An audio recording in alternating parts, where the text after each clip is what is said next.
en nuestro caso, en los seres vivos, la combustión se hace de manera controlada por las enzimas que van a ir rompiéndolas poco a poco y van a ir liberando la energía de manera gradual, no de golpe, sino de manera gradual.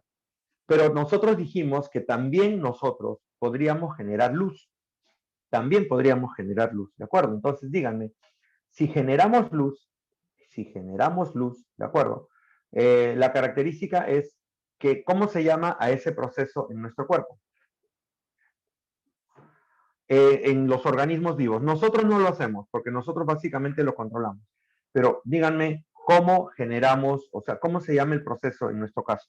En los seres vivos. Los seres que ¿Glucólisis? producen luz. No, los que producen luz.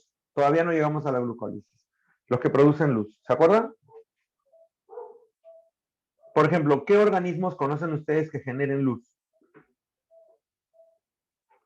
Las Luciérnagas. luciérnagas, muy bien. A ese proceso, ¿cómo lo llamas? Aparte de las luciérnagas, hay algas que también producen el mismo efecto.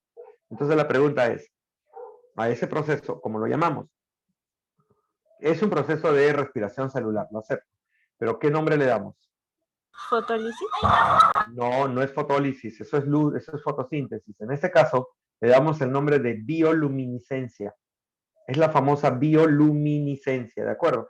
Los seres vivos normalmente pueden hacer bioluminiscencia. Algunos evolutivamente lo han mantenido y otros lo han detenido. Por ejemplo, en nuestro caso, no generamos luz, pero las luciérnagas, las algas y algunos peces generan cierto tipo de luz que lo colocan en alguna parte de su estructura y se puede ver. Eso se llama bioluminiscencia. Eso nos está indicando pues, que es una combustión común y corriente que también se puede dar dentro de nuestro cuerpo, solamente que lo controlamos a través de enzimas y de genes que no nos permiten explotar. Imagínate si tú no tuvieras esta respiración controlada, ¿qué pasaría? Generas tanta energía que va a llegar un momento en que ¡plup!, te enciendes, combustionas, terminas de destruir todas tus moléculas y al final ¡plup!, te conviertes en carbón, combustión general. Entonces, eso no es posible. Entonces, se tiene que hacer de manera controlada, se tiene que hacer de manera pausada. ¿Estamos de acuerdo? Entonces, esa es la clave y eso es justamente lo que nosotros tenemos que recordar. Punto, se acabó. ¿Qué más? Cuando hablamos de respiración celular, yo les dije, y creo que eso lo podemos considerar aquí, espérense un minutito, voy a compartir, voy a empezar a compartir.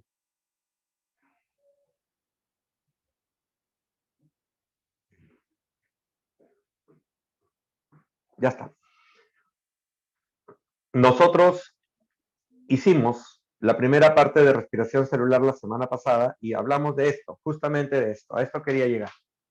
La respiración celular es un proceso que se inicia con una reacción importante que ustedes llaman glucólisis. ¿De acuerdo? La respiración celular se inicia con la glucólisis. ¿Estamos de acuerdo? La glucosa, que es conocida como el combustible universal, entra a la célula y lo primero que hace la célula es utilizar a la glucosa y romperla en dos moléculas de piruvato. ¿Qué pasa ahora? Ese piruvato tiene dos caminos. O trabaja sin oxígeno o trabaja con oxígeno. Si trabaja sin oxígeno, entra a un proceso llamado respiración celular anaeróbica, sin oxígeno, anaeróbica, ¿de acuerdo? Y este proceso de respiración celular anaeróbica, ¿de acuerdo? Se inicia con la glucólisis, pero luego se continúa con un proceso llamado fermentación. En la fermentación, ¿de acuerdo? Lo que ocurre es que básicamente se va a romper de manera parcial al piruvato, se va a romper de manera parcial al piruvato, de manera parcial, no total, ¿de acuerdo? Y produce muy poca cantidad de ATP. Por eso la respiración celular anaeróbica solamente genera 2 ATPs como máximo, 2 ATPs como máximo. Y lo genera en la glucólisis, o sea, ni siquiera lo genera en la fermentación, lo genera en la glucólisis. Entonces, esa es la particularidad. Respiración celular, ¿de acuerdo? La respiración celular anaeróbica empieza con glucólisis y sin oxígeno entra en un proceso que nosotros llamamos fermentación. Y ahí tenemos la fermentación. Pero si la célula trabaja con oxígeno, ¿de acuerdo? El piruvato se mete a la mitocondria. Al meterse a la mitocondria, va a empezar a descomponerse, se va a romper. Entonces, primero se convierte en acetil-CoA, luego entra el ciclo de Krebs y luego el producto de todo esto se va a la cadena respiratoria y el producto final va a ser CO2 y agua. Si te fijas, en este caso, la glucosa se ha roto totalmente hasta CO2 y agua. CO2 y agua, ¿te fijas? Solamente hasta CO2 y agua. O sea, ya terminamos de romper totalmente a la glucosa. Eso es lo más importante del proceso. Se rompe hasta la glucosa. ¿Estamos de acuerdo hasta ahí? No hay problema. Entonces, ya tenemos el dato. Estamos y tenemos entonces a la respiración celular. Eso es lo que nosotros conversamos la semana pasada. Aparte de esto, si leemos lo que dice acá, la respiración celular ocurre en diferentes etapas y en distintas estructuras celulares. La primera de ellas es la glucólisis, que ocurre básicamente a nivel del citoplasma. Y la segunda etapa depende de la presencia o de la ausencia del oxígeno. Si hay oxígeno, entramos en un proceso llamado respiración aeróbica y esta se realiza a nivel de las mitocondrias. La primera etapa, que es la glucólisis, se realiza en el citoplasma y la respiración aeróbica continúa en la mitocondria en presencia de oxígeno. Pero si no hay oxígeno, ¿de acuerdo? Si no hay oxígeno, se realiza la respiración anaeróbica o llamada también fermentación. Y esta fermentación ocurre a nivel del citoplasma. La fermentación sí ocurre a nivel del citoplasma. ¿Estamos de acuerdo entonces? Ahí tienen, muchachos, ¿de acuerdo? Entonces ya tenemos la diferencia entre un proceso anaeróbico y un proceso aeróbico. Eso lo conversamos la semana pasada. Bien, hablamos de glucólisis la semana pasada. Y cuando hablamos de glucólisis, yo les di ciertas características básicas que les dije que tienen que recordar, ¿de acuerdo? Así que me van a ayudar hoy día a recordar. Yo pregunto y ustedes me responden. Glucólisis. ¿Con qué otro nombre conocemos a la glucólisis? Díganmelo. Vía Vía de Enden-Meyerhof-Parnas. Muy bien. ¿Qué significa glucólisis? ¿Qué nos dice glucólisis? Ya, destrucción de la... Fuerte, destrucción de la... Lo que dijiste está bien, sigue. ¿Destrucción de quién? De la... ¿Del azúcar? De la glucosa, no del azúcar. En este caso es de la glucosa. Glucólisis viene de glucosa, ¿de acuerdo? Glucosa, lisis. ¿Lisis qué significaba? Romper, destruir. Entonces, la glucólisis es la destrucción de la glucosa. ¿Hasta llevarla a dónde? ¿Hasta dónde la lleva? La glucólisis rompe a la glucosa y transforma la glucosa ¿en qué? ¿En qué molécula? ¿Cómo se llama esa molécula? 2 piruvatos, muy bien. 2 piruvatos. Entonces, glucólisis significa romper la glucosa y llevarla hasta 2 piruvatos. Romper la glucosa y llevarla hasta 2 piruvatos. ¿De acuerdo? Muy bien. Entonces, escucha ahora. ¿Dónde se realiza la glucólisis? En el Citoplasma. En el citoplasma, en el citoplasma. Muy bien. ¿Cuántos ATPs invierte? 2. Dos. ¿Y cuántos genera? 4. 4, muy bien. ¿Cuál es el producto neto de ATP? 2 ATP. 2 ATP, muy bien. Solamente 2 ATPs. Pero además del ATP, ¿qué genera? 2 NAT. 2 NATs, muy bien, 2 NATs. ¿Y los NATs qué son?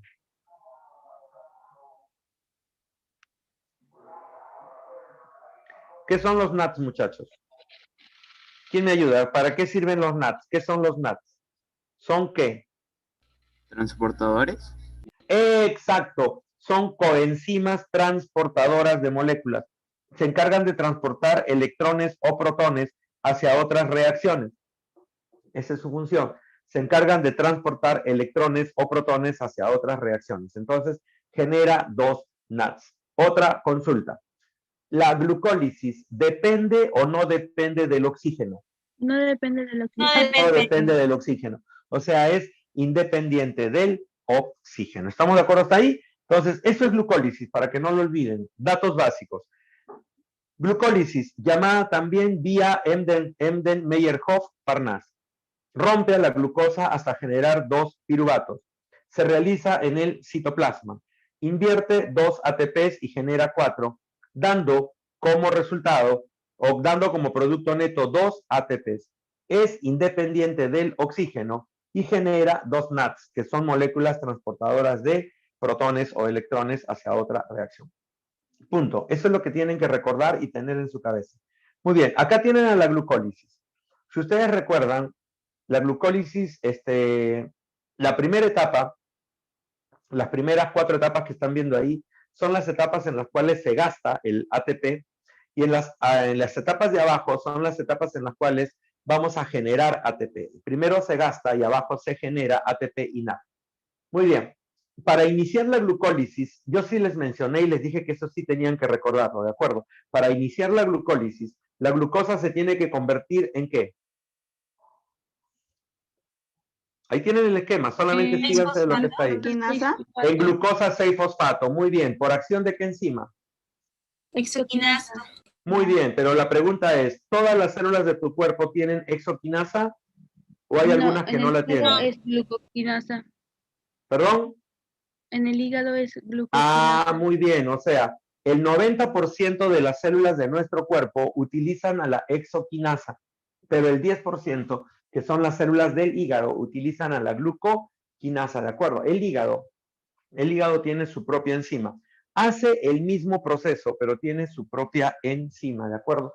Y la llamamos glucoquinasa, ¿de acuerdo? Muy bien. Una vez que ya hemos activado, porque eso es lo que así se le llama, ¿de acuerdo? Se le llama activación de la glucosa y se convierte en glucosa 6-fosfato. Una vez que se ha activado esta glucosa, ¿de acuerdo? Una vez que se ha activado la glucosa, nosotros vamos a continuar con el proceso, ¿de acuerdo? Vamos a continuar con el proceso. Y ahora sí necesito que ustedes me digan, ¿de acuerdo? Necesito que ustedes me digan ¿hasta dónde llega? A ver, la glucosa 6-fosfato, ¿en qué se va a convertir ahora? Fructuosa. La glucosa En en fructosa 6-fosfato. Y luego la fructosa 6-fosfato, ¿qué hace? ¿Qué hace? Gana un fósforo más. ¿Y en qué se convierte? En fructosa 1,6 difosfato. Exacto, en fructosa 1,6-difosfato. Pero ¿qué pasa ahora? ¿Qué le pasa a esa fructosa 1,6-difosfato? Les dije que se acuerden. Les dije, exacto. Les dije que se acuerden de esa enzima. Les dije que se acuerdan de esa enzima. ¿Cómo se llama la enzima? Aldolasa. Aldolasa. Y rompe a la fructosa 1,6-difosfato en 2 moléculas de 3 carbonos cada uno. ¿Cómo se llama una? Gliceraldehído 3-fosfato. Exacto, la gliceraldehído 3-fosfato. Y la otra es la dihidroxicetona fosfato. Exacto, dihidroxiacetona fosfato. Muy bien, o sea, se rompe en 2 moléculas de 3 átomos de carbono. Una se llama gliceraldehído 3-fosfato y la otra le llamamos dihidroxiacetona fosfato, ¿de acuerdo? Pregunto, ¿y para qué servía esa dihidroxiacetona? Se va a volver a convertir en gliceraldehído 3-fosfato porque no sirve así. No. Inicialmente no. Inicialmente, ¿para qué se formó la dihidroxiacetona? Lo que me has dicho es correcto, pero no es en realidad la verdadera razón. Esa dihidroxiacetona, la dihidroxiacetona, se forma ¿para qué? A ver, ¿quién lo recuerda? ¿Nadie lo recuerda? Yo les dije que si este proceso se realizaba en un adipocito, o sea, en la célula que genera grasa, ¿como reserva de energía? ¿O se vuelve grasa o se volvía algo para ayudar? Ya, más o menos. O sea, cuando la célula adiposa tenía que producir grasa, utilizaba esta glucosa y la convertía en dihidroxiacetona, y a partir de ahí se generaba ¿qué? ¿Qué se generaba? Ácidos grasos, y de ahí se generaba lípidos. Entonces yo les dije que en células especiales como los adipocitos, la glucosa se puede convertir en grasa. Y eso es lo que pasa cuando tú, por ejemplo, tienes demasiado carbohidrato en el cuerpo. Cuando tienes demasiada glucosa, tu cuerpo tiene que, no lo va a eliminar, pero una parte lo guarda como glucógeno, pero la mayor parte lo convierte en grasa. Por eso es que engordan, pues cuando empiezan a comer demasiados carbohidratos y no lo gastas, engordas, porque el cuerpo lo convierte en grasa a partir de esta vía. Glucólisis, glucosa 6-fosfato, fructosa 1,6-difosfato, dihidroxiacetona, grasa. Y se formó la grasa. Y ahí la vas formando, ¿de acuerdo? Pero también les dije que solamente lo hacen ciertas células, como los adipocitos y tal vez la célula hepática. pero nadie más. Las demás células utilizan la energía y allí sí, y ahora sí acepto lo que me dijiste, que la dihidroxiacetona tiene la característica de básicamente transformarse en gliceraldehído. Y cuando se convierte en gliceraldehído, entonces a partir de ahí tenemos 2 gliceraldehídos. 2. Y todo lo que se produzca va a ser multiplicado por 2. Por eso les mencioné ahí. El gliceraldehído pierde hidrógenos y se convierte en 3-fosfoglicerilfosfato, liberando hidrógenos. Ahí se generan 2 NADs. El 3-fosfoglicerilfosfato, ¿de acuerdo?, se convierte ahora en 3-fosfoglicerato, perdiendo su fósforo y se liberan 2 ATPs. ¿De acuerdo? El 3-fosfoglicerato se convierte en 2-fosfoglicerato. Luego el 2-fosfoglicerato pierde agua y se convierte en fosfoenolpiruvato. Y el fosfoenolpiruvato pierde fósforos y se convierte en piruvato, generando 2 ATPs. Entonces, mire el producto. Estamos generando 4 ATPs y 2 NADs. 4 ATPs y 2 NADs. Entonces, esa es glucólisis. Eso es lo que nosotros conversamos la semana pasada y ya más o menos creo que con esto ya lo van captando y tienen algunos datos adicionales. ¿De acuerdo? Muy bien. Este resumen de acá también lo hemos conocido porque lo hicimos la semana pasada. Es la misma que la anterior, pero sin enzimas. ¿De acuerdo? En las etapas de arriba se gasta el CO2, perdón, se gasta ATP y en las etapas de abajo se está produciendo ATP y NAD. Punto, muchachos. Ya tenemos la glucólisis. La glucólisis es la reacción inicial tanto para un proceso aeróbico como para un proceso anaeróbico. Nosotros hablamos de la respiración anaeróbica. Aquí está. Hablamos de la respiración anaeróbica. La respiración anaeróbica tiene 2 etapas. La primera etapa es la glucólisis, que acabamos de estudiar, y la segunda etapa es la fermentación, que se subdivide en 2 versiones. La fermentación alcohólica y la fermentación láctica. Quiero que te metas en la cabeza que este proceso anaeróbico es un proceso de destrucción parcial, o sea, no se rompe totalmente a la glucosa, porque la glucosa se convierte o en etanol o en ácido láctico, pero no se rompe en glucosa, pero no se rompe, no se termina de destruir. La glucosa todavía genera moléculas que son el etanol y el ácido láctico. ¿De acuerdo? Muy bien, ahora escucha. Hablemos de la fermentación alcohólica primero. Una pregunta. ¿Quién realiza fermentación alcohólica? A ver, ¿quién me ayuda? ¿Quién realiza la fermentación alcohólica? Levaduras, Muchachos, bacterias. las levaduras y las... Bacterias. Muy bien, ¿qué son las levaduras? ¿Qué son las levaduras? ¿Quién me ayuda?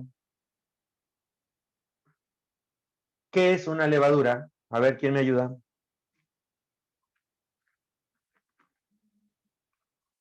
Muchachos, ¿no saben qué es una levadura? Por favor. Lo dijimos la semana pasada. ¿Qué es una levadura? ¿Quién me ayuda? ¿Hongos? Muy bien, hongos, se acordó, muy bien. Las levaduras son hongos unicelulares. Hongos unicelulares, por favor, no vayan a confundirlo, ¿de acuerdo? Las levaduras son hongos unicelulares. Hongos unicelulares, muy bien. Y las bacterias. Lo que hacen las levaduras y las bacterias es utilizar a la glucosa y realizar glucólisis, como estás viendo en la reacción. La glucólisis genera 2 ácidos pirúvicos, 2 ATPs y 2 NADs. Ahí tienes la reacción. Pero para la fermentación alcohólica, el piruvato o ácido pirúvico, lo primero que hace es, díganme, ¿qué pasa ahí después del ácido pirúvico? ¿Qué le está pasando al ácido pirúvico? ¿Quién me responde? A ver, ¿quién me ayuda? ¿Qué le está pasando al ácido pirúvico? Están viendo la reacción. ¿Qué libera? ¿Qué es lo que está liberando el ácido pirúvico? Muchachos, ¿qué está liberando? ¿Lo están viendo? Muchachos, ¿qué libera? Están viendo ahí, está liberando CO2. Se está descarboxilando, está liberando CO2 y se convierte en acetaldehído. Y el acetaldehído se hidrogena con los hidrógenos de la glucólisis y se convierte en etanol.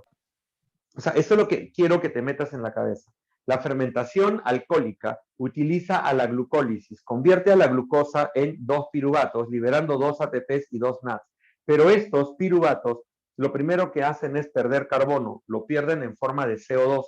Pierden el carbono en forma de CO2, o sea, se descarboxilan y luego se reducen ganando hidrógenos, se hidrogenan, cogiendo los hidrógenos de la glucólisis y se convierte en etanol. Primero, el piruvato se convierte en acetaldehído por pérdida de CO2 y el acetaldehído, por ganancia de hidrógeno, se convierte en etanol.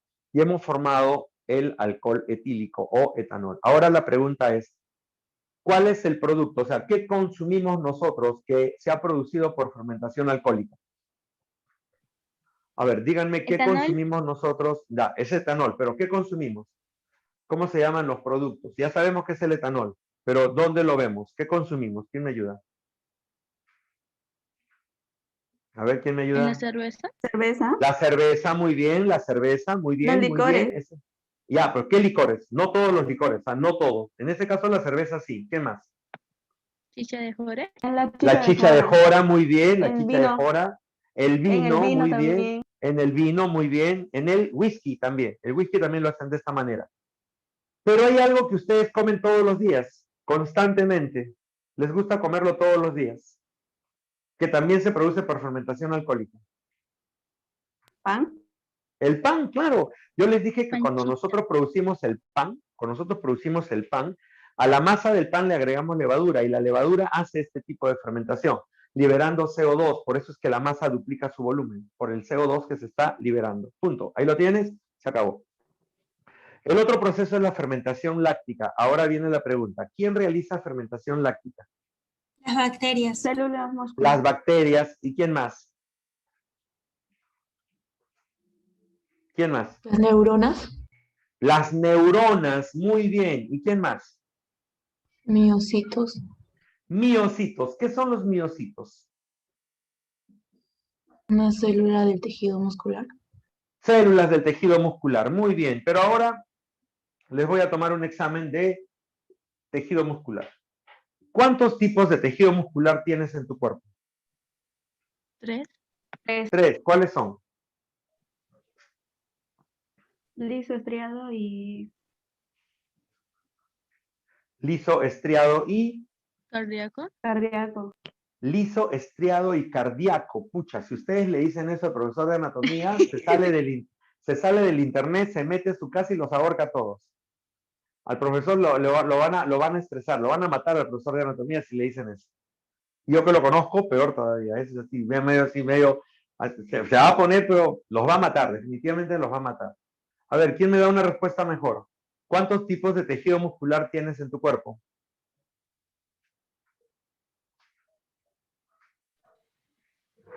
¿Nadie? Muscular cardíaca, muscular esquelética y muscular lisa. Por eso, me estás diciendo que son 3 de todas maneras. Son 3, siempre son 3. ¿Seguro que son 3? ¿Seguro? ¿Y? Sí, seguro. Ah, miren, metan las manos al fuego por su respuesta. ¿No hay nadie más que diga lo contrario? ¿Todos lo aceptan?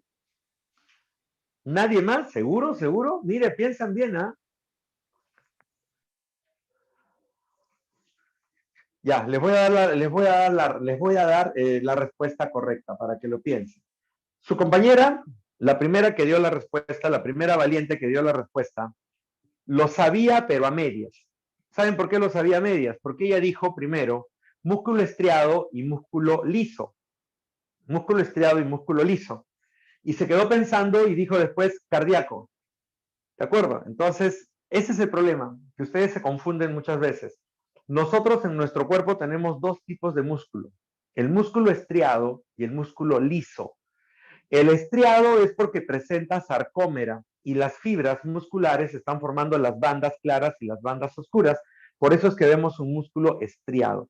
Y en el músculo liso no hay sarcómeras, no hay estrías, por lo tanto lo vemos totalmente liso, por eso lo llama músculo liso. Bien, pero dentro del músculo estriado, o sea, dentro del tipo de músculo estriado, hay 2 versiones. Hay un estriado cardíaco y un estriado esquelético. Por eso les decía, son 3 sí, pero en realidad cuando los clasificas son 2, porque es estriado y liso. Y dentro del estriado, el estriado se subdivide en estriado esquelético y estriado cardíaco. El estriado esquelético es el que está pegado a tus huesos y a tus articulaciones y que te permiten el movimiento. Es todos esos músculos que tienes pegado en tu cuerpo, en tus huesos y que te permiten el movimiento. Y el estriado cardíaco, lógico, es el que forma corazón, nada más, es el que está formando el corazón. Entonces, ahora ya tenemos la clasificación. Entonces, por favor, es dos tipos, músculo estriado y músculo liso. Y dentro del estriado tenemos dos, el estriado cardíaco y el estriado esquelético.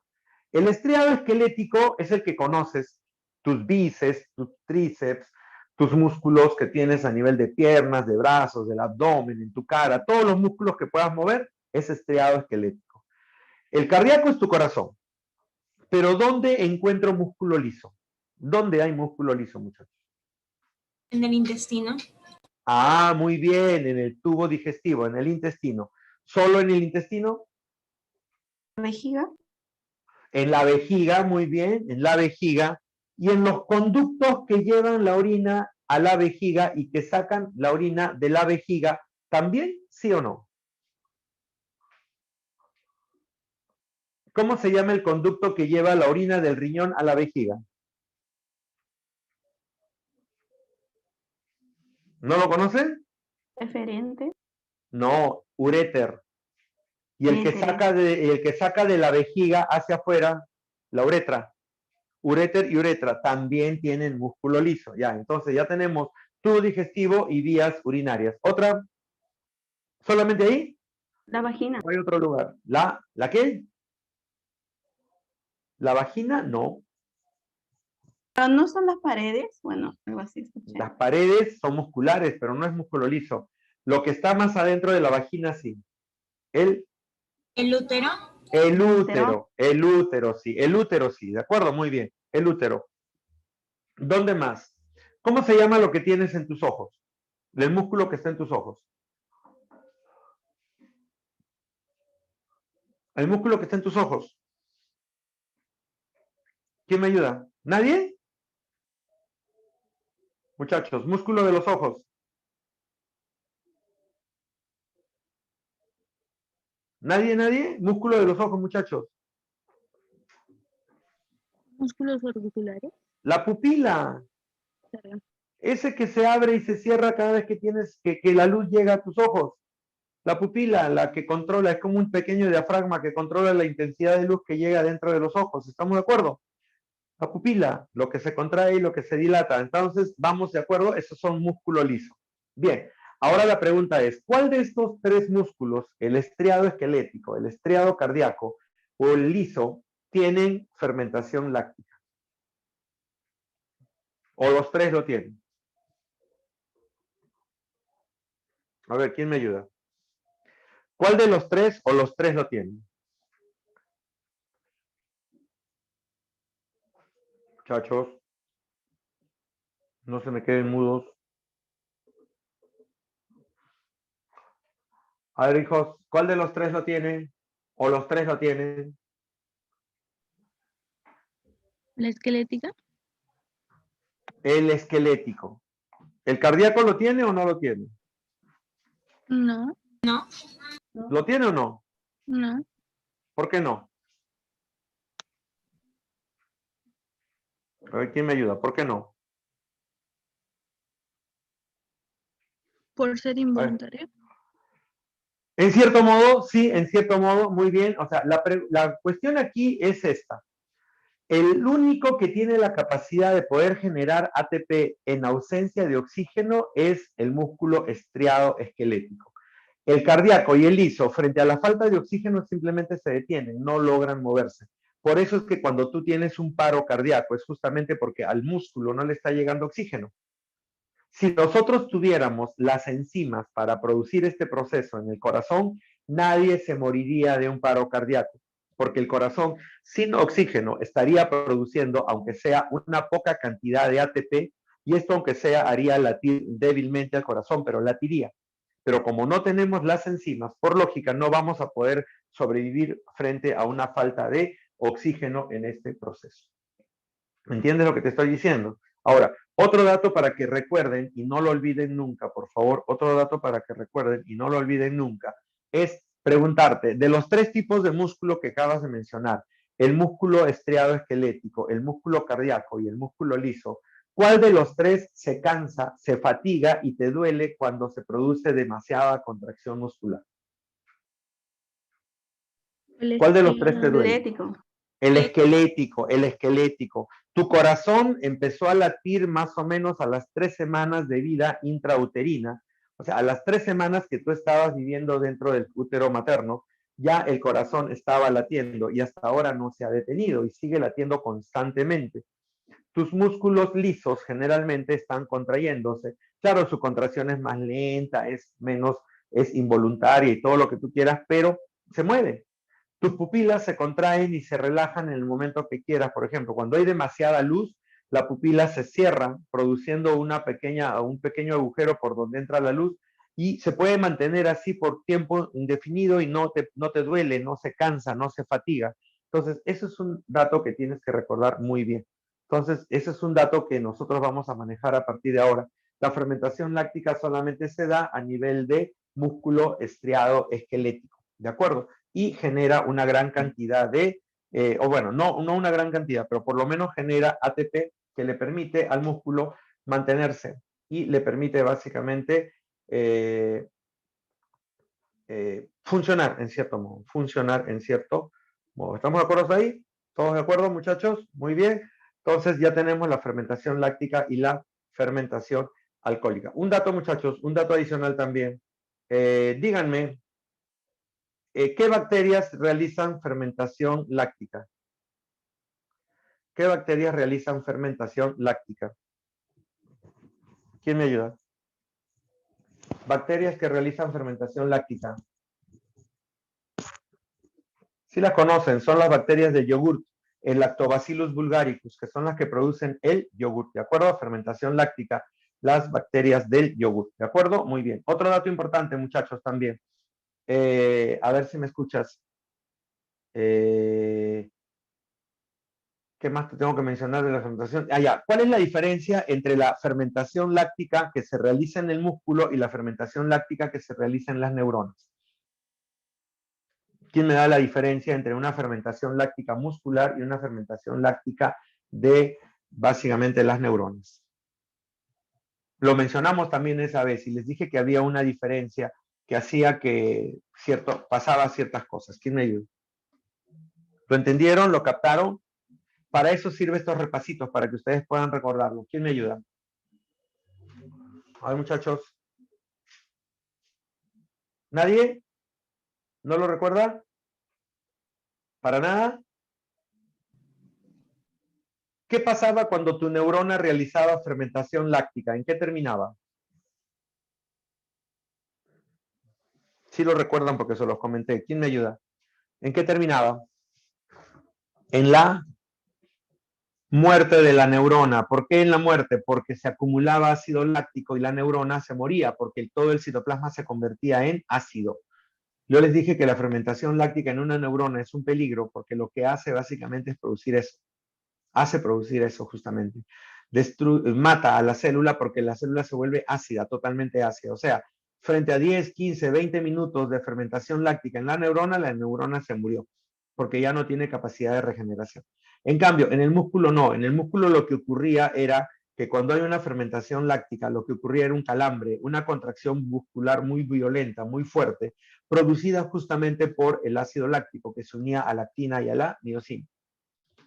Al unirse a la actina y a la miosina de manera así violenta y brusca, de acuerdo, producía los calambres, que nosotros conocemos como esa contracción brusca y violenta que causaba dolor muscular. Pero el músculo no moría, simplemente después el ácido láctico se reciclaba o se eliminaba y el oxígeno entraba a ocupar parte del proceso y toda la situación regresaba a su estado normal. Esa es una diferencia importante. En la neurona se muere, pero en el músculo se produce una contracción violenta, ¿de acuerdo? Que después puede regresar a su estado normal. Punto. Entonces, eso es lo que nosotros habíamos conversado acerca de respiración anaeróbica, ¿de acuerdo? Y eso era lo que tenemos que sacar en claro. Ya todos los procesos, lo demás, ya lo han visto, ¿de acuerdo? Muy bien. Entonces, ya tenemos la fermentación láctica y la fermentación alcohólica. Se acabó el asunto y avanzamos. Hoy día nos toca hablar de respiración aeróbica, la respiración aeróbica, ¿de acuerdo? Ahí está, muchachos, para que practiquen su inglés. Aerobic respiration, ¿de acuerdo?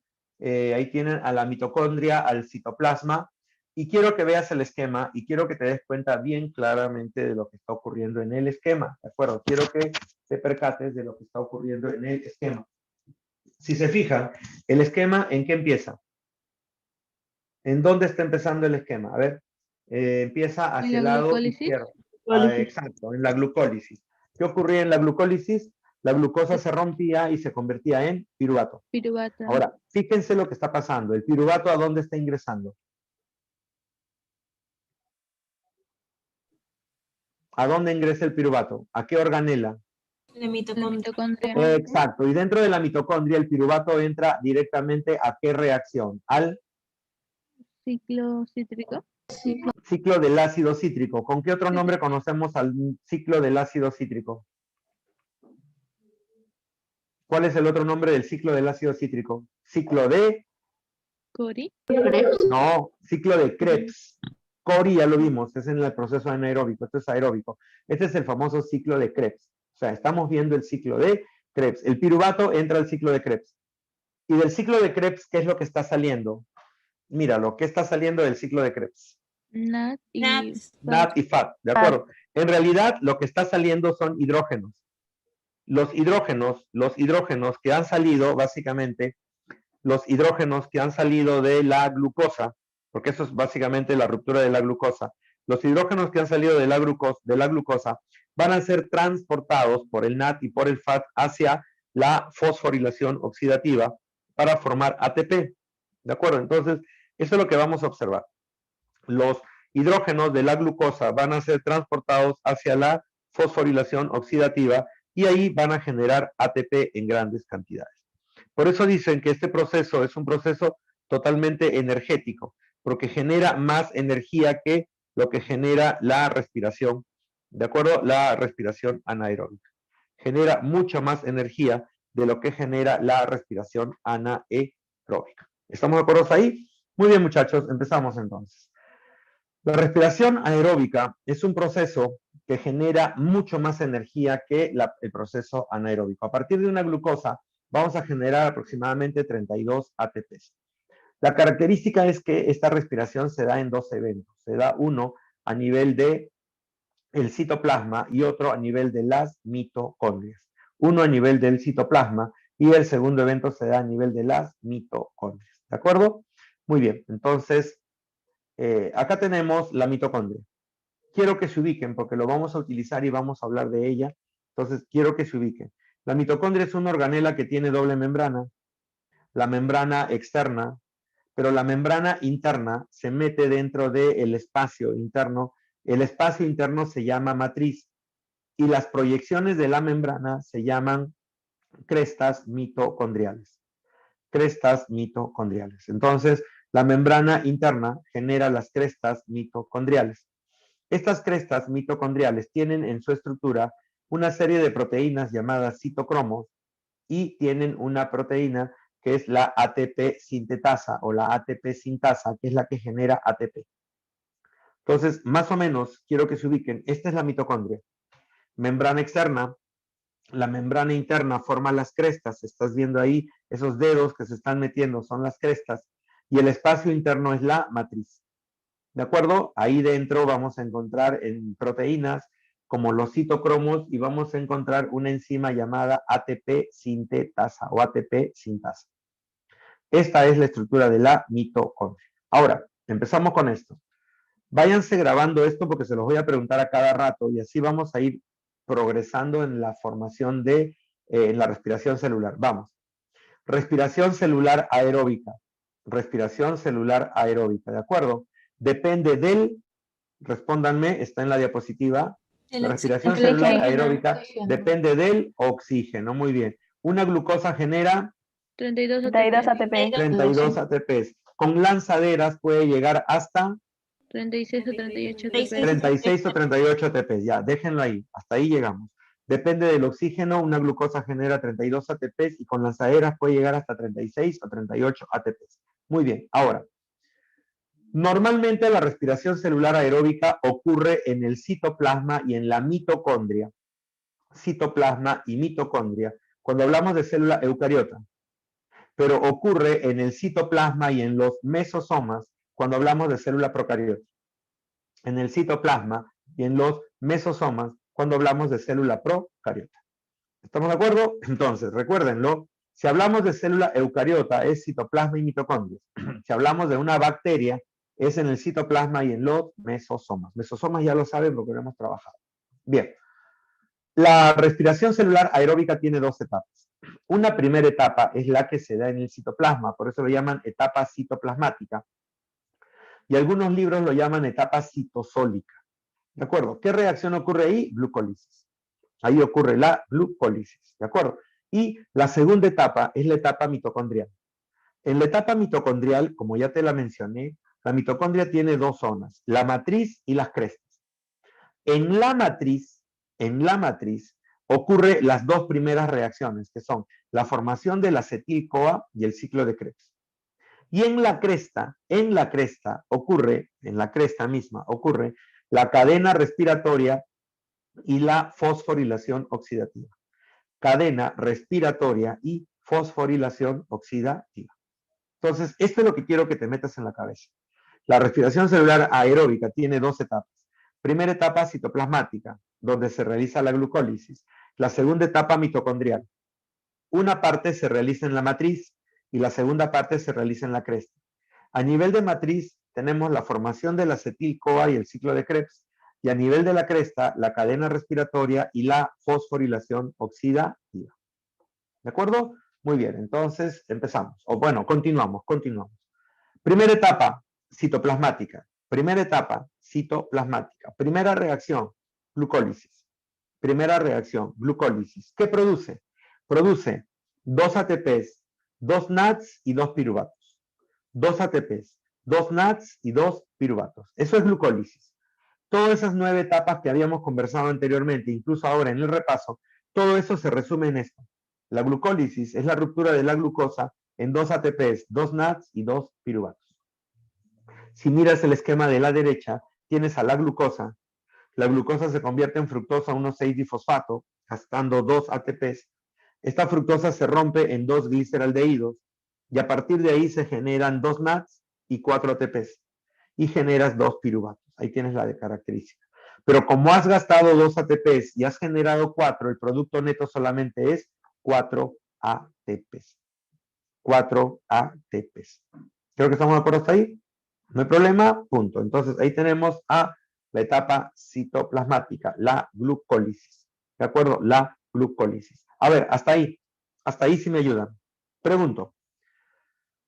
Respiración celular aeróbica, ¿depende de quién?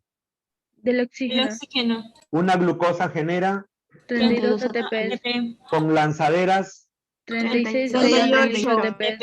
primera etapa, Etapa citoplasmática. Citoplasma. primera reacción.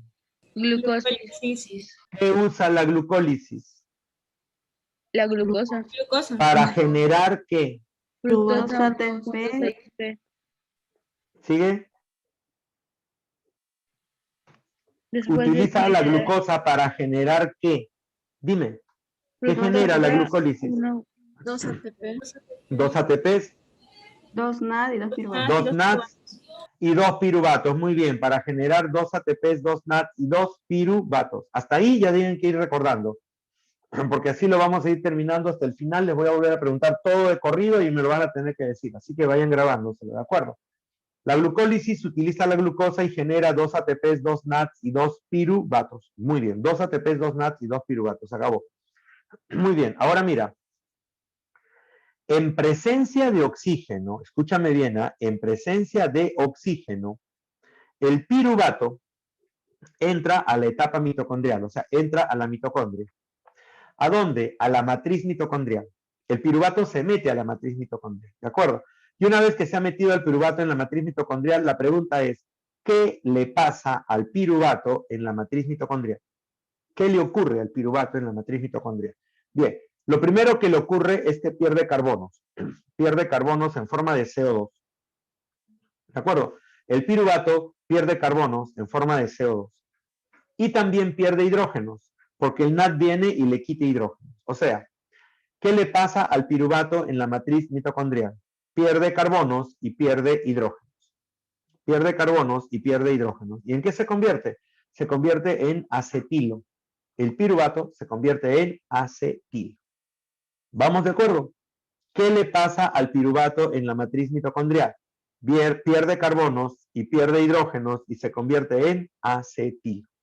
Pero ese acetilo solo no puede viajar. Necesita alguien que lo lleve, que lo transporte, que lo lleve de un lugar a otro. Entonces, este grupo acetilo se une al CoA. CoA, ¿qué es CoA? Coenzima A. La CoA o coenzima A es una molécula transportadora que va a llevar moléculas de una reacción a otra. En este caso se une al grupo acetilo y lo va a llevar hacia otra reacción.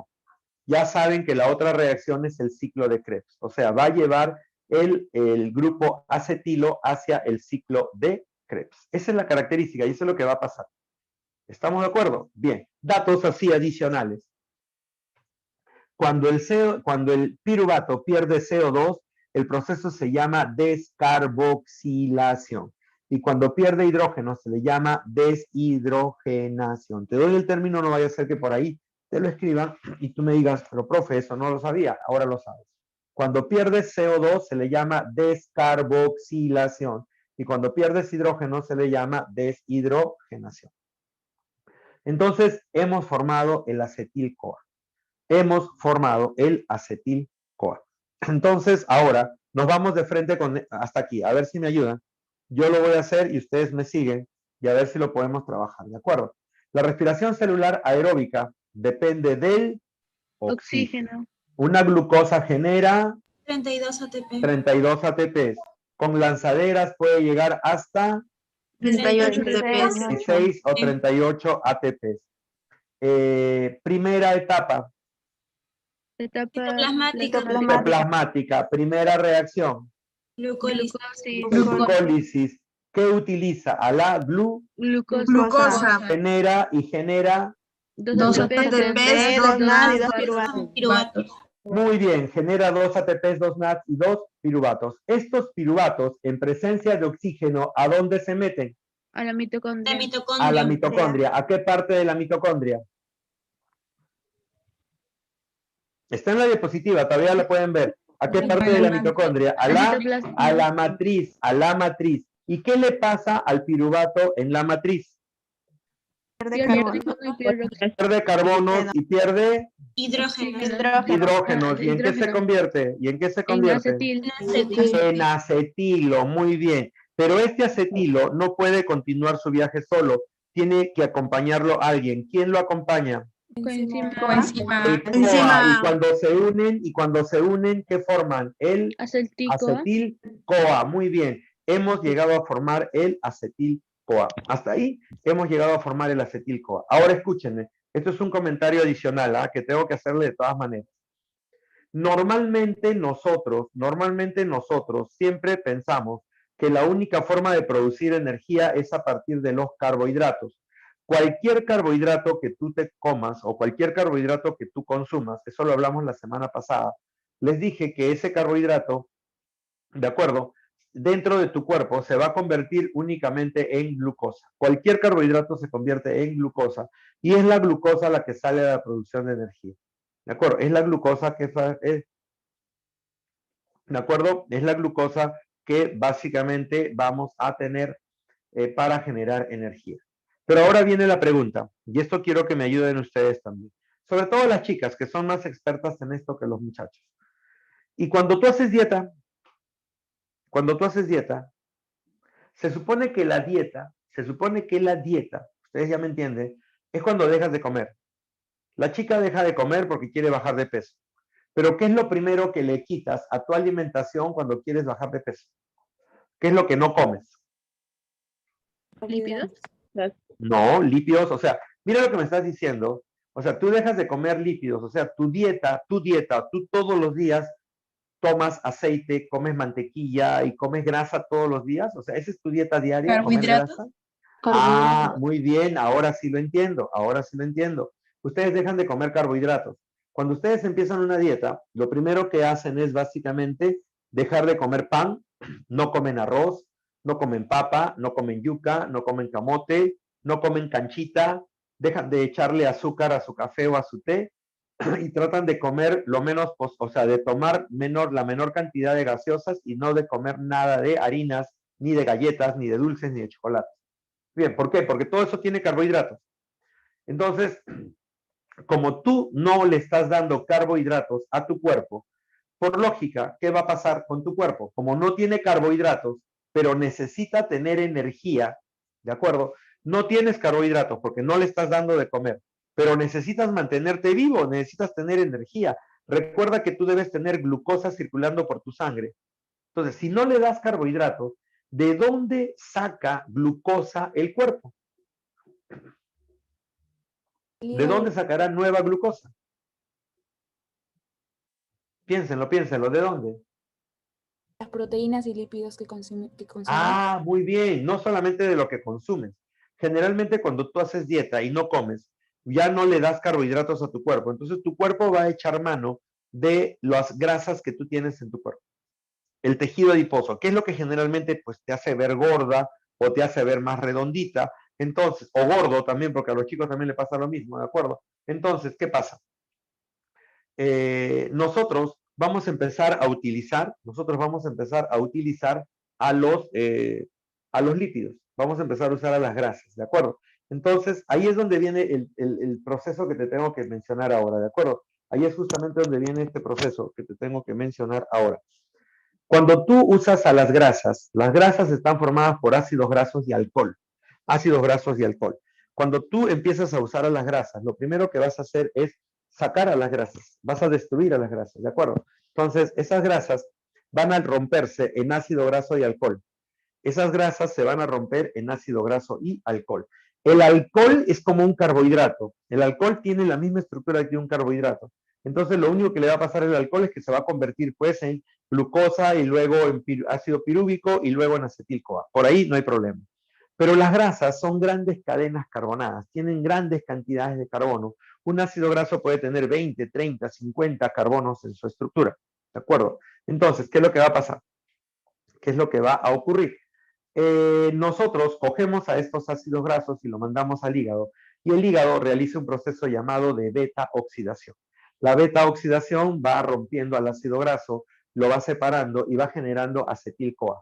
O sea, la beta oxidación produce acetil-CoA y este acetil-CoA es el que sale básicamente para que nosotros lo utilicemos en la mitocondria y generemos energía. Entonces, ahí está el efecto de la dieta. Cuando una persona hace dieta y no come carbohidratos, está obligando al cuerpo a utilizar las grasas que tiene como depósito y es ahí donde empieza pues a bajar de peso. Empiezas a bajar porque estás gastando las grasas que tenías acumuladas.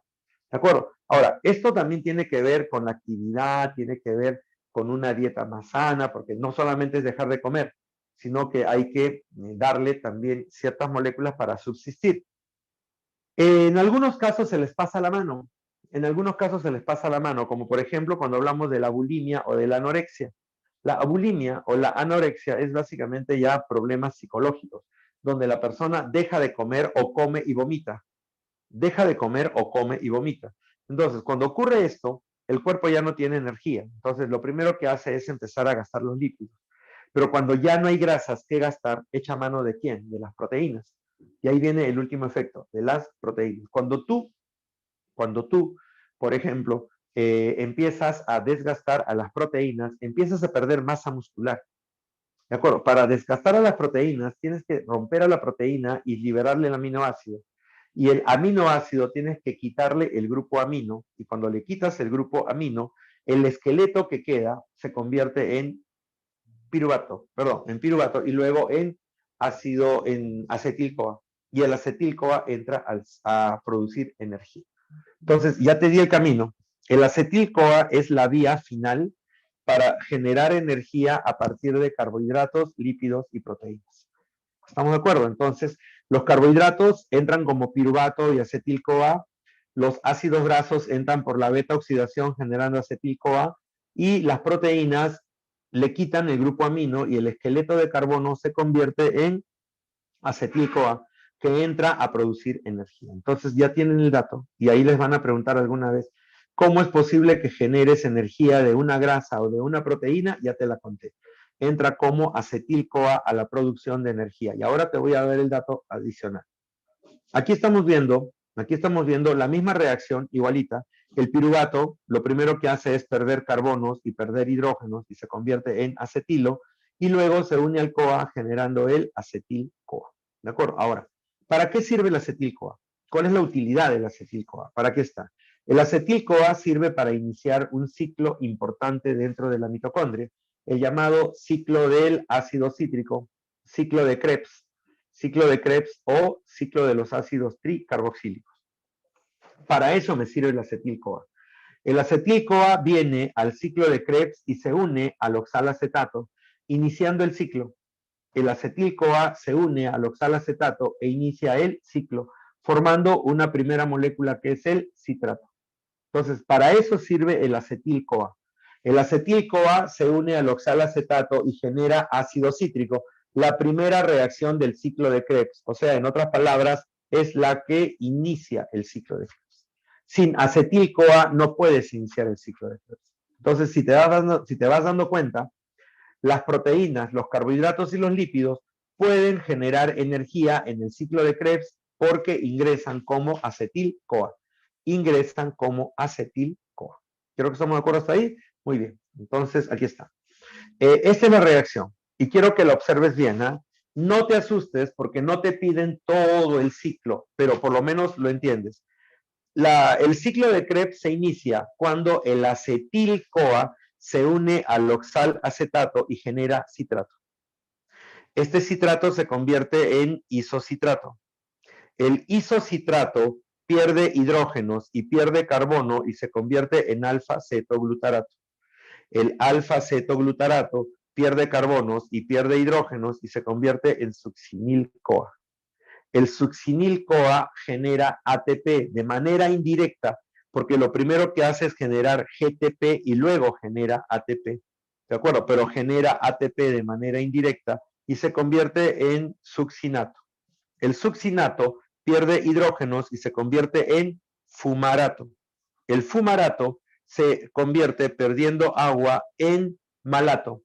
Y el malato, perdiendo hidrógenos, se convierte en oxalacetato. Oxalacetato. Y ya tenemos el ciclo de Krebs.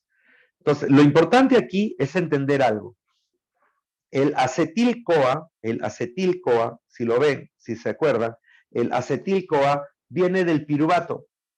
Y el piruvato viene de la glucosa. Entonces, este piruvato que estás viendo acá viene de la glucosa. Este piruvato que tiene 3 carbonos pierde 1 y se convierte en un acetilo que tiene 2 carbonos.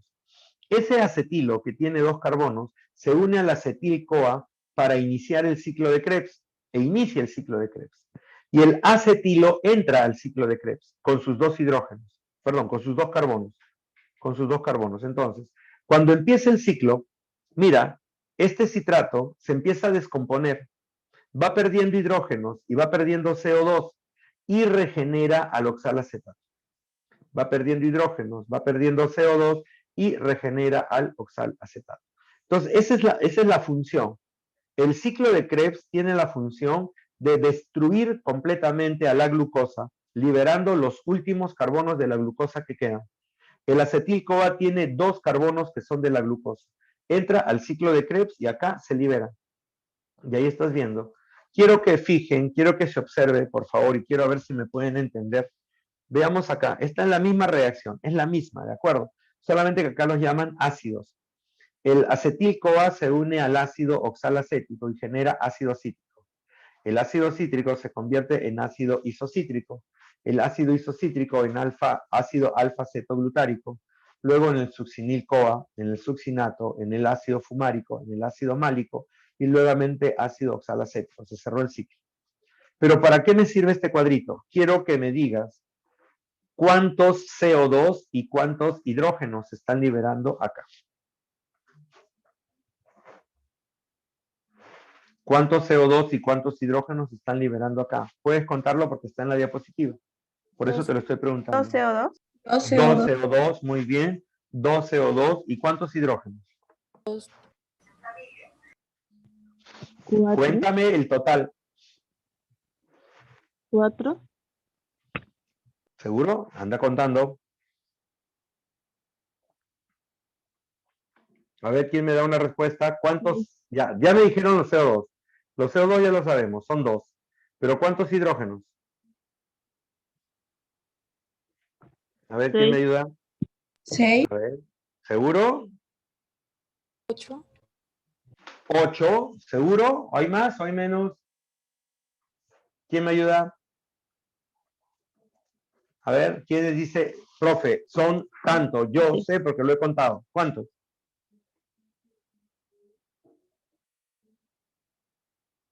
¿Quién me ayuda? 5, no. Ya, mira, te voy a hacer el cuento para que tú lo entiendas. Mira entre el ácido isocítrico y el ácido alfa-cetoglutárico. Ahí estás liberando un CO2 y estás liberando 2 hidrógenos, porque mira, el NAD tiene ahora 2 hidrógenos. Entonces, ahí hay 2.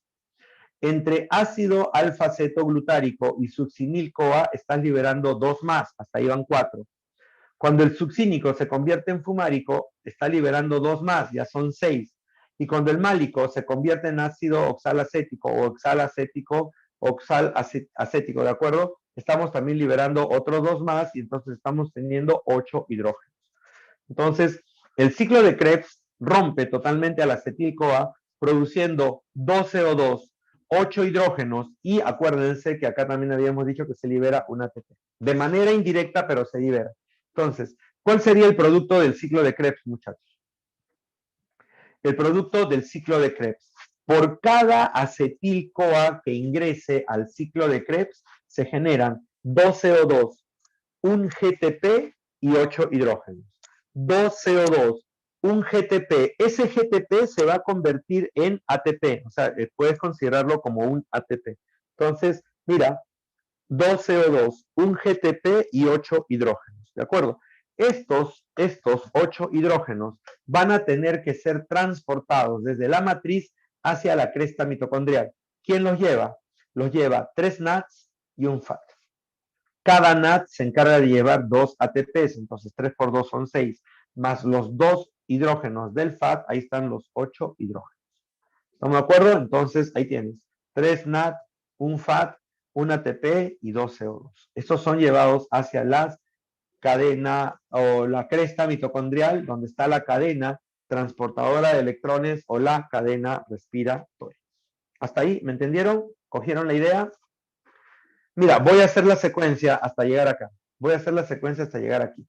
A ver si me ayudan. El proceso aeróbico, ¿de quién depende? Del oxígeno. Muy bien, una glucosa genera 32 ATP. con lanzaderas. 36 y 38 ATP. Primera etapa, Plasmática. primera reacción Glucosis. que utiliza Glucosa. Glucosa. para generar. 2 ATP. 2 ATP, 2 NAD y 2 piruvato. piruvato. Muy bien, el piruvato en presencia de oxígeno, ¿a dónde va? A la A la mitocondria. mitocondria. ¿Qué parte de la mitocondria? La matriz. ¿Qué le pasa al piruvato en la matriz? Pierde carbonos y hidrógenos. Pierde Pierde carbonos carbonos e y hidrógenos. ¿Y en qué hidrógenos. se convierte?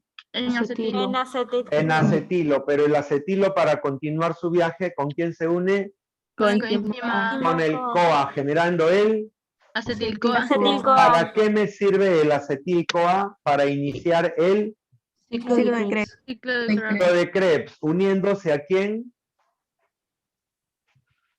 ¿A quién se une el acetil-CoA para iniciar el ciclo de Krebs?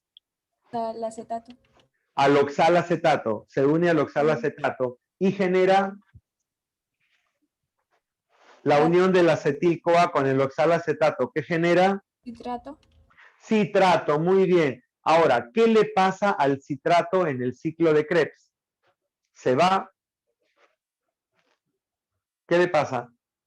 ¿Se mantiene o se va descomponiendo? Se descompone. Se descompone. Se descompone, muy bien. Se descompone liberando ¿qué? 2 carbonos. Hidrógenos, liberando hidrógenos y ¿qué más? El gas, liberando hidrógenos y CO2. CO2, muy bien. ¿Y regenera a quién?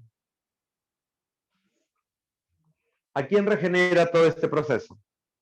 A ver, ¿a quién regenera? Al oxalacetato, muy bien, por eso lo llamamos ciclo, porque iniciamos usando al oxalacetato y terminamos regenerando al oxalacetato, muy bien. Y termina regenerando al oxalacetato, muy bien. Díganme, ¿cuál es el producto del ciclo de Krebs? Por cada y acetil-CoA, ATP y por cada 8 acetil-CoA que hidrógenos. ingresa, genera, a ver, dímelo de nuevo, 2 2 CO2, CO2, CO2 y 8 hidrógenos. muy bien, 2 CO2, un ATP Y 8 hidrógenos. 8 hidrógenos. y 8 hidrógenos, ¿de acuerdo? 2 CO2, un ATP y 8 hidrógenos, ¿de acuerdo? Muy bien. Pero esos 8 hidrógenos, ¿a dónde van a ir? Las crestas A mitocondriales. las crestas. ¿Quién los lleva? 3 NAD y un FAD. 3 NAD y un FAT. Muy bien, los lleva 3 NAD y un FAT, ¿de acuerdo? Eso es lo que nosotros vamos a tener básicamente y eso es lo que nosotros vamos a encontrar hasta aquí. Muy bien, ahora sigo. ¿Qué pasa? El NAD y el FAT van a coger los hidrógenos y los van a llevar hacia las crestas mitocondriales. Mira este resumen. Quiero que observes bien este resumen que está acá. Está interesante y te va a hacer entender fácilmente. ¿Qué tenemos allí? Al piruvato. El piruvato se mete a la mitocondria, ¿de acuerdo? Y en la mitocondria, fíjate, en la mitocondria pierde NAD, o sea, pierde hidrógenos y pierde carbonos y se convierte en el acetil-CoA. El acetil-CoA entra al ciclo de Krebs y en el ciclo de Krebs el acetil-CoA genera 3 NADs, un ATP, un FAT y 2 CO2. Ahí está, 3 NADs, un ATP, un FAT y 2 CO2. Ahí tenemos la reacción. Entonces, eso es lo que acabamos de ver hasta ahorita. Muy bien. Ahora, el NAD y el FAT llevan los hidrógenos hacia la cresta. ¿Qué hay en la cresta? En la cresta encontramos esto. ¿Qué son estos? Son los complejos llamados complejos redox o complejos de citocromos. Estos complejos están hechos de coenzimas y proteínas que tienen la capacidad de ganar hidrógenos y de perder ganar electrones y perder electrones. Y por eso se genera la cadena transportadora de electrones. Lo que están viendo ahí con flechas negras son los electrones que van saltando de complejo en complejo y generan una carga eléctrica negativa. ¿Estamos de acuerdo? Muy bien. Y mira lo que dice complejo 5. En el complejo 5, el complejo 5 no mueve electrones, lo que mueve son protones. Los protones pasan por el complejo 5, activan a una enzima llamada ATPasa y se genera ATP. Se está generando ATP. ¿Estamos de acuerdo? Entonces, para eso sirve el complejo 5. Entonces, te cuento. Quedamos en el producto del ciclo de Krebs. A ver, para seguir la secuencia, quedamos en el producto. ¿Qué produce el ciclo de Krebs? Produce 2 CO2, un ATP y 8 hidrógenos. Los 8 hidrógenos, ¿a dónde van? Van a la cresta. ¿Quién los lleva? Los NADs y los FATs. ¿De acuerdo? NAD y FAT. Ahora, cuando el NAD y FAT llegan a la cresta, se encuentran con los complejos. El NAD deja su hidrógeno en el complejo 1. El FAT deja su hidrógeno en el complejo 2. Cuando los hidrógenos tocan la cresta, se descomponen en electrones y protones. ¿De acuerdo? Liberan un electrón y un protón. Se descomponen en electrones y protones. ¿De acuerdo? Los electrones inician la cadena transportadora de electrones o cadena respiratoria, que termina en el complejo 4, generando agua. ¿De acuerdo? Mira, la cadena transportadora de electrones termina en el complejo 4, generando agua. Agua, ¿estamos de acuerdo? Eso hacen los electrones. Pero los protones que han pasado hacia el otro lado de la membrana se han acumulado generando cargas positivas. Pero la membrana tiene cargas negativas. Entonces, por diferencia, solo por diferencia, ¿de acuerdo? Diferencia de cargas y diferencia de concentraciones, los protones son atraídos hacia la cresta y quieren pasar, pero no pueden, porque todos los complejos del 1 al 4 están cerrados, excepto el complejo 5. El complejo 5 es un canal por donde pasan los protones y cuando pasan los protones se activan generando ATPasa. Los protones se activan, ¿de acuerdo? Activan a la enzima y generan o forman ATP. ¿De acuerdo? Activan a la enzima ATPasa y generan ATP. A ese proceso lo llaman fosforilación oxidativa. Entonces, ya tienes la idea. Ahora lo vamos a redondear. Aquí tienes los nombres de los complejos, por si acaso. Acá tienes los nombres de los complejos que te pueden servir. El primer nombre es NAD óxido reductasa, ¿de acuerdo? Coenzima Q reductasa, perdón, coenzima Q reductasa. La 2 es la succinato coenzima Q óxido reductasa. La 3 es la citocromo C óxido reductasa. La 4 es la citocromo oxidasa. Y la 5 es la ATP sintasa. ATP sintasa. No, no es necesario. Solamente ubícate más o menos, no te lo tienes que aprender de memoria, pero tienes que más o menos ubicarte que en el complejo 1 llega el NAD y al complejo 2 llega el FAT, nada más. ¿De acuerdo? Luego alguna de citocromos o citocromo oxidasa, nada más. Pero recuerda que los 4 primeros complejos son los que mueven, ¿de acuerdo? Los 4 primeros complejos son los que mueven electrones, generando la cadena respiratoria. Y termina en el complejo 4, uniendo los electrones, los protones y el oxígeno y formando agua. En el complejo 4 se forma agua. Pero el complejo 5, ¿de acuerdo? Solamente tiene la enzima ATP sintetasa, que se encarga de formar ATP. Nada más. Entonces, aquí lo tienes ya con su nombre completo. El complejo 1, donde llega el NAD, ahí estás viendo donde llega el NAD. El NAD llega, el hidrógeno se rompe, mira, el hidrógeno toca la cresta y se rompe en electrones y protones. El protón pasa, pero los electrones se quedan para formar la cadena transportadora de electrones. El FAT llega al complejo 2 y hace lo mismo, se rompe y liberando protones y electrones. Ahora, el complejo 3 y el complejo 4 ayudan al movimiento de los electrones, pero en el complejo 4 permites la unión de los protones con el oxígeno, generando agua. Protones con oxígeno generando agua, ¿de acuerdo? Entonces, esa es la cadena transportadora de electrones, ¿de acuerdo? Transportadora de electrones. Ahora, ¿qué es la fosforilación oxidativa? Te lo cuento. La fosforilación oxidativa es la formación de ATP. Lo realiza el complejo 5 porque tiene la enzima ATPasa. ¿Pero cómo lo realiza? Bien, la formación de ATP que hemos estado estudiando tiene dos mecanismos. Hay un mecanismo que se le llama fosforilación a nivel del sustrato, que es lo que hace la glucólisis, porque la glucólisis genera ATP así, ¿de acuerdo? Y la fosforilación oxidativa. La fosforilación a nivel de sustrato es cuando la enzima viene, le quita el fósforo a una molécula y le pega al ATP y genera ATP. Es lo que hemos visto, por ejemplo, en la glucólisis. Cuando la molécula pierde su fósforo y luego aparece ATP. Entonces, esto se le llama fosforilación a nivel de sustrato. Es más que todo enzimática. Pero la fosforilación oxidativa se basa en un proceso llamado de quimioosmosis. ¿Qué es la quimioosmosis? Es la concentración elevada de cargas positivas hacia un lado de la membrana de las crestas mitocondriales. Acuérdate que cuando el NAD y el FAT llegaban, dejaban sus electrones, pero los protones, que son las cargas positivas, pasaban. Y mira cómo se han acumulado a un lado de la membrana. Mira, allí, hacia el lado derecho, está la membrana saturada de protones, pero hacia el lado izquierdo, hacia abajo, muy poco. Pero la membrana tiene carga negativa. Por lo tanto, esta carga negativa atrae a los protones. Y te dije que cuando el protón pasa bruscamente por la partícula F, esta partícula activa la enzima ATPasa y genera ATP. La fosforilación oxidativa, ¿de acuerdo? Se da en este ciclo, ahí lo estás viendo, mira, se está viendo ahí, acá se le ve un poquito ya más gráfico. Estás viendo cómo los protones pasan, ¿de acuerdo? Se genera la carga eléctrica, los protones son atraídos y regresan a través de la partícula 5 o del complejo 5, generando ATP. Dicen que este proceso produce por cada NAD que llega a este sistema, genera 3 ATPs.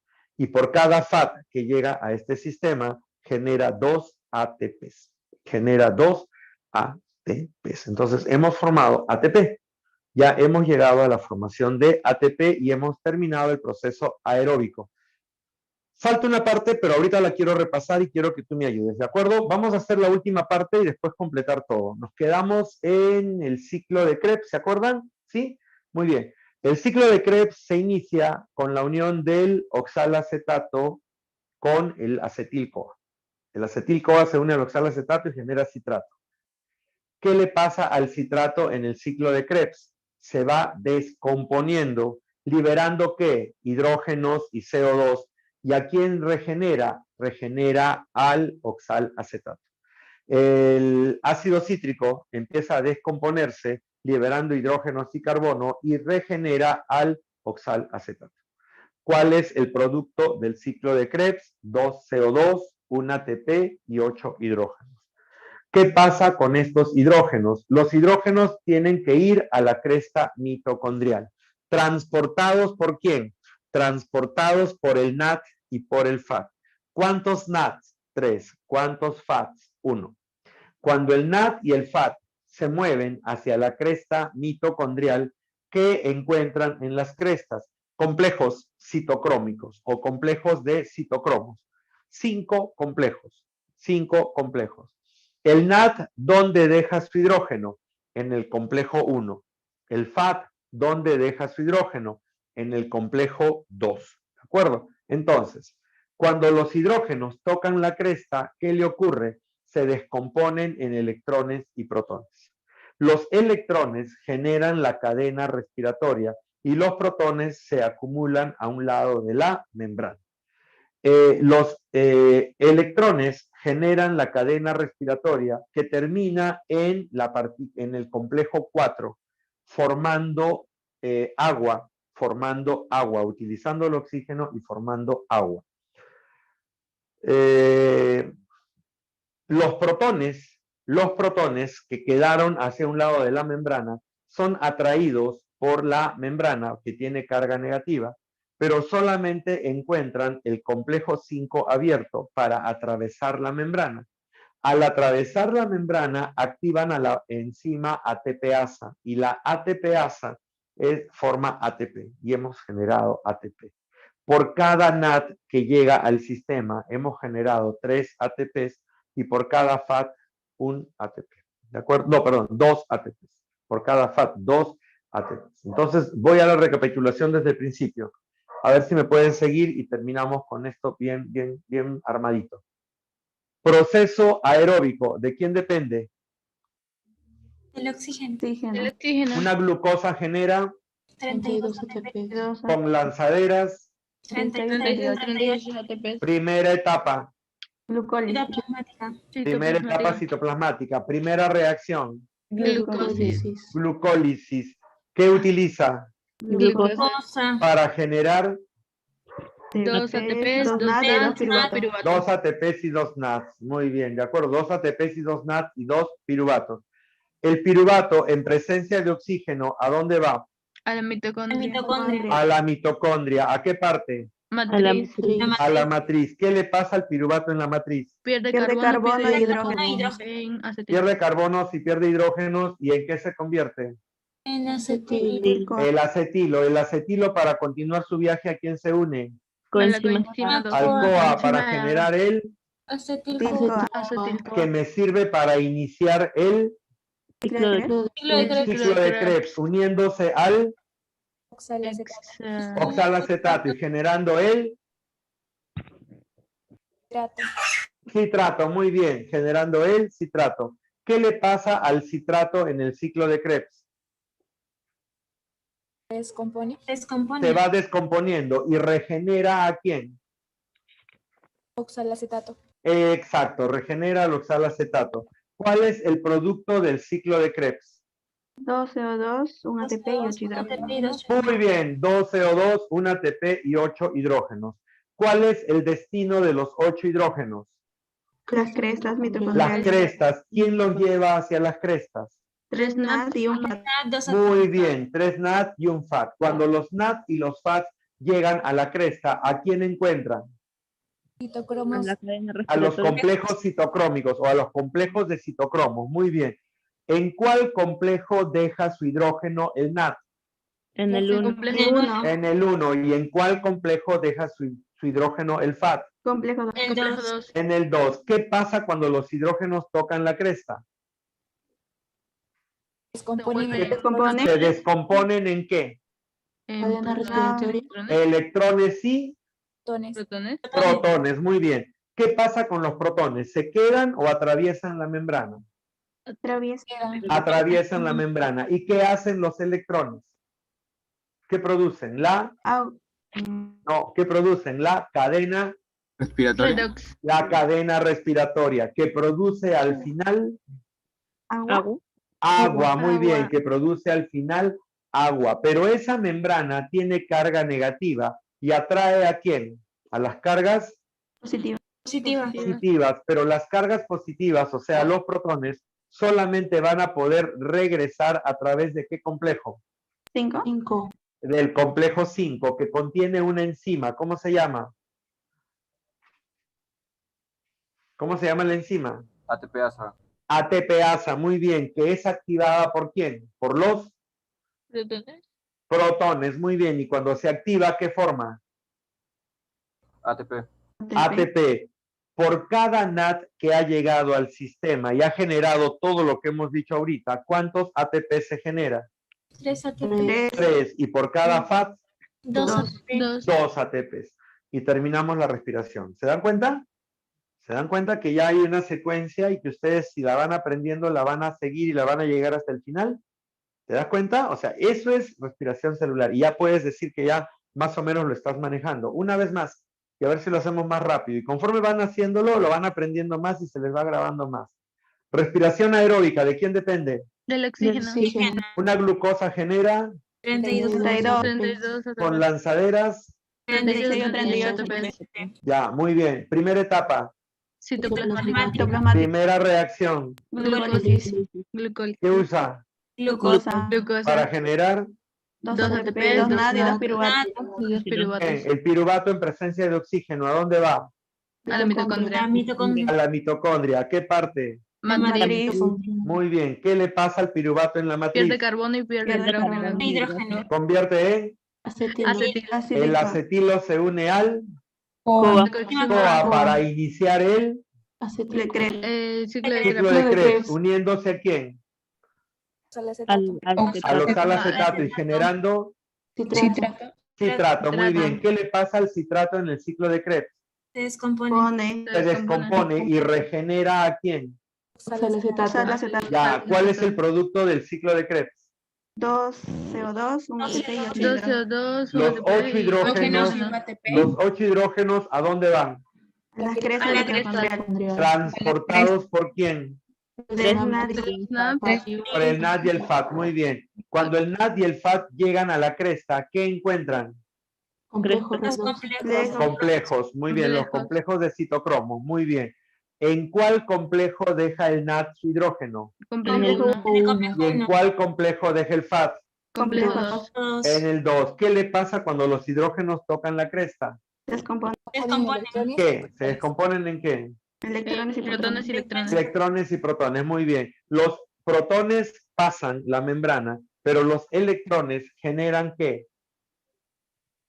Cadena respiratoria. La cadena respiratoria que termina generando Agua. Agua. agua. ¿En qué complejo? En el complejo 5. En el complejo 4, muy bien. Terminan generando agua, pero la membrana está cargada negativamente y atrae a los protones.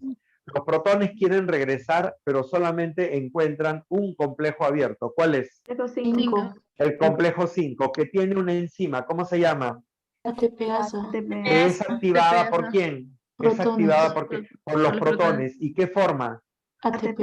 ATP, ATP. Por cada NAT que llega al sistema, ¿cuántos ATPs genero? 3. 3. 3. Y por cada NAT, 2.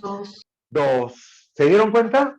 Ya lo hacen más rápido y como que ya siguen la secuencia de la respiración celular y ya se están dando cuenta cómo se produce todo ese proceso aeróbico que se da dentro de la célula. ¿Se dieron cuenta? Al principio como que estaban más perdidas, pero ahora, y perdidos, ¿ah?